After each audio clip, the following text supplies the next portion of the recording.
I'm going to show you an example with Code Interpreter where we go and analyze a policy document and begin asking questions about the document and getting answers from within it. Now in this case, I'm going to use the Vanderbilt travel policy, an expense policy. So this isn't our favorite thing to go and read and look at, but a lot of times you have questions. If you go and do business travel for Vanderbilt or you're going to buy something, you want to know like what policies apply, what do I need to know? And a lot of times the way that we deal with this is we resort to emailing somebody and trying to wait for an answer. And we probably could go and read this document, but let's go and take a look at what ChatGPT and Code Interpreter can do to help us with this. So I've actually gone through and built an entire chat with ChatGPT and Code Interpreter around the Vanderbilt business policy. Now I've already run through everything, so we're not going to do it in real time because that takes a little bit of work because it has to go and do extraction of the PDF and a bunch of other things. So I'm just going to walk through the chat that I've already had and show you the capabilities that are there. So we're going to start off by saying, please read the provided document so that you can answer questions about it. So this is the start of our chat, and what I've done here is I've provided the PDF itself of the travel policy. So this is the same document that you just saw open. And we'll see what happens with ChatGPT. Basically, it goes through and it extracts the document and reads it. And so it says the document titled Travel and Business Expense Policy is an administrative policy with the following main details. It discusses some high-level details about the document, you know, who the responsible administrators are and some other things. And it provides some information about the policy. So now let's go and see the power of this. Now, one of the things that we always talk about and we hear talked about is that, you know, ChatGPT and these other AI tools, they don't have access to my data, right? So it wasn't trained on my policies, so how will it know and be able to answer questions for me or for my business or for whatever it is? And so we're going to be able to fix that because what we've done is we've uploaded the document, we've given it the travel policy, it's given an initial summary, but now this is the difference from if we just go and work directly with ChatGPT, is it's now working off and it's read the travel policy. So it has gone and dissected it and is going to allow us to answer questions. So I'm going to start off by saying just summarize the policies related to air travel. And then what we see below here are the summaries from the document. It specifically says the document outlines the following policies related to air travel. Travelers are required to use Vanderbilt's online booking tool or to contact the travel agency. Airfare upgrades, you know, and fees obtained using rewards, miles, or credits are considered a personal expense and not reimbursable. So there's all kinds of policies related to air travel. And then it tells us this is just the first 1,000 characters from the air travel section. Now this is an interesting thing that we'll talk about at a later point. But the key is here, it's actually incrementally, you know, analyzing the document and giving us information. And so it's told us this is part of the travel policies. So I'm just going to go ahead and tell it to go ahead and analyze the next 1,000 characters because that seems to be what it wants to talk about it in terms of. So it goes and analyzes the next 1,000 characters. It tells us, you know, wouldn't it be nice to fly first class? Well, here's the cases where you can actually do this. And basically, you're not going to fly first class is the answer. First class seating is reimbursable only if the traveler's vice chancellor and chief business officer have approved the request. So, and then they give some other examples where you might be able to travel in first class. Again, I go through and analyze the next 1,000 characters. It gives me some more information about the travel policies related to flight. Now I'm going to do something different. I'm going to actually go and process and transform the document itself. And so what I'm going to tell it to do is I'm going to tell it to take the document and to take this PDF and split it apart into text files where I have one file per page. So I'm basically breaking the PDF apart into separate files. Now, this in itself can be a really useful feature, right? If you have documents, you want to go and split them up, you know, do different operations, get them in different files. And it goes and actually extracts all of the individual pages for the PDF. It turns them into separate text files, which I could download any of them right here using the links. I'll skip showing that to you, but just know that at this point, I could have gone and downloaded the actual text. Now, I didn't actually care about downloading those files. I just wanted to extract them to help it do some analysis. So Now I'm going to go and tell it to analyze each page and provide me with a policy search index that maps travel policy to pages. So you can imagine if this thing didn't have an index, I could then go and quickly find what is the page that I need to be looking at. And if I look at this, I'm not sure that it really does have a full index at the beginning. And so I'm actually building the index right here.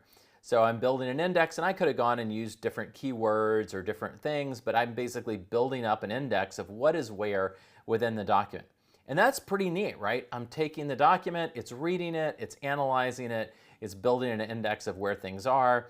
Car rental should theoretically be on page 2, so if we went and looked for that, we will probably find car rental somewhere listed. Here it is. On page 2, car rental should be booked through the university online booking tool. So it tells us, and we're getting the index, and we could go and look at different policies and procedures related to that. Now what I'm going to do is I'm going to say, using your index, read policies related to staying in an Airbnb and tell me if I can get reimbursed for this cost if the cost is less than the average hotel in the same city. So now we're going beyond just building an index or splitting the document up. We're actually going and asking questions and trying to get it to help us answer questions related to the document and Vanderbilt's travel policy. So it says the policy related to staying in non-conventional lodging opportunities. So I suspect this is what Vanderbilt terms these things. And you'll notice I said Airbnb, and it translated that and understood it as being non-conventional lodging opportunities within the document. So it says non-conventional lodging opportunities such as Airbnb is mentioned in the document. Here are key points. Non-conventional lodging opportunities such as those available through Airbnb, HomeAway, or similar products are allowable expenses. So it's known what I'm asking for, and it's translated it and figured out where the policy is. It tells me some other interesting things, like Vanderbilt does not have a separate policy on ride sharing or non-conventional lodging. Travelers are allowed to stay in accommodations that are reasonable and appropriate for the business purpose and location. Now you notice that's not directly a non-conventional lodging fact. So why is it bringing that information up? Well, it's interesting because then at the end, it's trying to answer our original question. And our original question was, can I stay in an Airbnb if the cost is similar? And what it says is, from this information, it can be inferred that you can get reimbursed for staying in an Airbnb if the cost is less than the average hotel in the same city, as long as the cost is reasonable and appropriate for the business purpose and location. However, you should be aware of the terms of agreement with Airbnb and consider the ability of Airbnb to provide complete, reliable, and safe services and accommodations.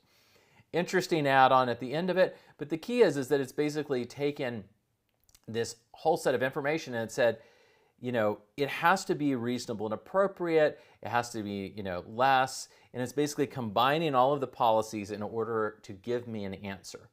And so it's basically saying, yes, you could go and do that, and it's pulled out relevant pieces of information from the document in order to answer my question. Again, from a big picture, ChatGPT might not have ever seen Vanderbilt's 2022 travel expense guidelines. And I didn't actually check for the year, so let's go back and check and see. This is effective, it was originally issued in 2018, current version is effective as of 2022. It probably wouldn't have seen the updated versions of this. But the key is it's actually going and looking at this document and pulling out the relevant sections in order to answer the question. Let's go and get a little trickier and see about how its reasoning works. So I say, let's assume I'm in a foreign country traveling in a taxi and it breaks down on the way to an important meeting. Can I get reimbursed if I pay someone to drive me on the back of their motorcycle to the meeting, assuming they are a private citizen? I have no idea if the Vanderbilt travel policy covers this or not, but let's see how it reasons about it. And it says, based on the information provided in the document, the key points relevant to your question are as follows. The university requires travelers to select the most reasonable and economical form of transportation when traveling on university business. Non-conventional transportation options are not explicitly mentioned in the policy. Vanderbilt does not have a separate policy on ride sharing or non-conventional lodging. Given these points, it seems plausible that in an emergency situation where no other reasonable and economical form of transportation is available, the cost of transportation by private citizens and motorcycle might be considered as an allowable expense. However, the university's policy does not explicitly state this, and reimbursement may be subject to review and approval by the appropriate authority. That's a pretty good answer, right? Hey, you're riding in an emergency situation on the back of a motorcycle to somebody that you've handed $20 to, probably isn't covered, but that's a pretty reasonable assessment. And they say, hey, it has to be approved. So then let's say, okay, from your reading of the document, who would likely need to review and approve this expense? And it basically states that your financial unit manager or business expense approver would need to review and approve it. But it does point out, and it's fairly good in saying, however, in the case of an unusual or exceptional expense, such as the motorcycle ride in your scenario, it might be necessary to seek approval from higher authorities. I suspect that would be the case. And then I go on and I say, well, let's really test its knowledge and ability to dissect here. And I say, is the rental of equipment like a bulldozer covered in this policy? Not sure why I would ever need to rent a bulldozer, but you never know from research purposes. But I'll throw it out there and see how it handles this question. And it says very sort of nicely, the document does not explicitly mention the rental of equipment such as a bulldozer. However, there are several important points. Vanderbilt requires travelers to select the most reasonable and economical form of transportation. If you're implying that you're renting a bulldozer to go to the airport, that's probably not the most reasonable and economical form of transportation. And I think that's what it's hinting at here. Expenses for damages to any form of lodging, rental accommodations, or vehicles are not reimbursable. So if you decide to rent a bulldozer and drive it around and you break something, you should just know that you're probably going to have to cover that expense yourself potentially. And I think it's trying to warn the traveler here that maybe you should think twice about renting a bulldozer and driving it, particularly if it's going to the airport and you're going to damage a lot of things. All expense reports require a valid business purpose. And I think it's trying to signal to you it's not clear why you would need to rent a bulldozer, particularly under the travel policy. And original receipt of all expenses greater than $75, it's probably going to cost you more than $75. Now, I think part of the reason it's asking me and pointing out all these things is I just finished asking it about riding on the back of a motorcycle. And I think it's just trying to make sure that, based on the context that I previously asked about riding on the back of a motorcycle, that I'm not trying to, rent a bulldozer and drive it somewhere.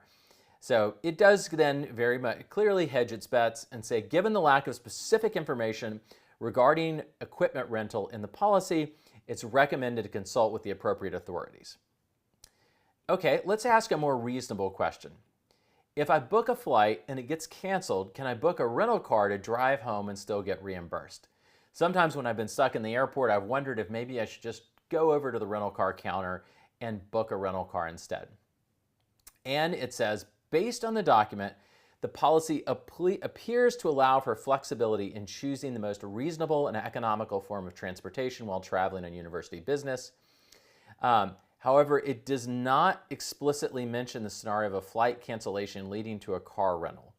It's reasonable to infer that if a flight gets canceled and the most appropriate practical alternative is to rent a car to drive home, this could be an allowable expense. But then it goes on to say, they must be documented, there must be a valid business purpose, and that you might have to go and get some type of approval or have some interpretation of it. So I think it's doing a great job, but I want to just back up for a minute and realize the power of what we've just done.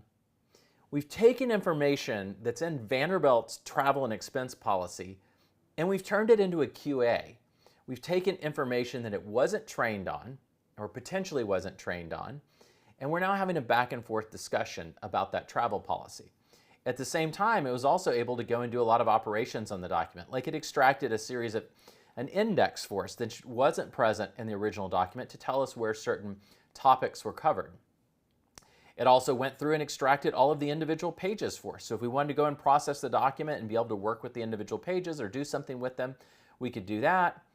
It also gave us a lot of other just information so we could walk through the policies, for example, related to air travel. So it can go and filter the document down and then give us listings of information that are relevant to our filter or our search. So it's going and doing a lot of really complex operations, even though we're kind of apparently doing something fairly simple, which is taking a document and asking questions about the document and conversing in it. And I say this is simple, but if you went back in time, not very far in the past, this would not seem simple at all.